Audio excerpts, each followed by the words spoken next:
Hey guys, Professor Bill, Comic Book University, and I'm reading All New X-Men, issue number 19. Now, this is the finale for this particular series. I'm sure we're going to get another volume of this at some point, but for now, this wraps up this particular line because we're coming up to X-Men Prime, we're coming up to the Resurrection, we're coming up to all new X-Men titles.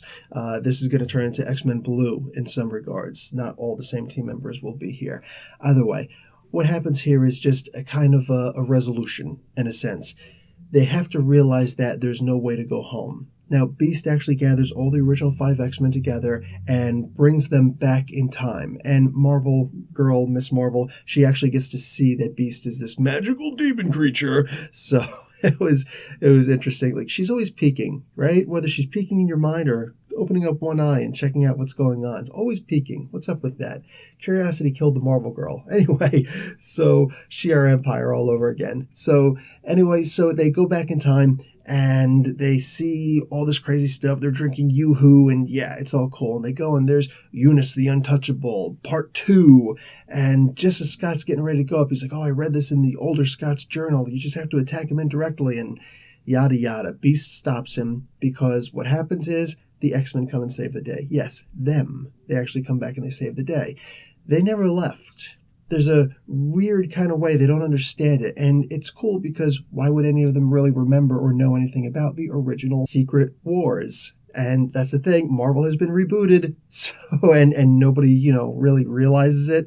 So everything's been set in order. So even though they've been pulled out of the past, that past has been fixed because of the Civil War, the Secret War, excuse me.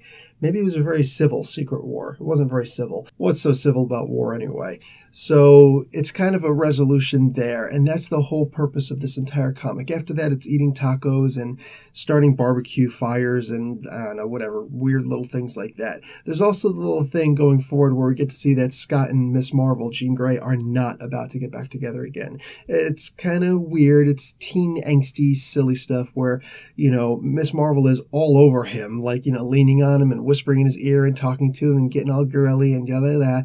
He turns around at one point and full kisses her, open mouth, whatever. And she's like, oh, we can't really go back to there. Okay, well then you need to control yourself. Okay, no.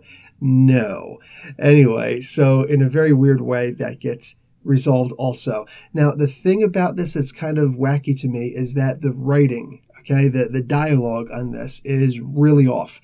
The English that is spoken by these kids is too perfect. I can see, Kid Apocalypse and all that. I can see a couple of them talking like that. Beast, for instance, talking like that. But like Scott, Iceman, Angel, people like that, no, they've never spoken like that. Literally, their English is perfect. As a former ESL teacher, I can tell you, their English is essentially perfect.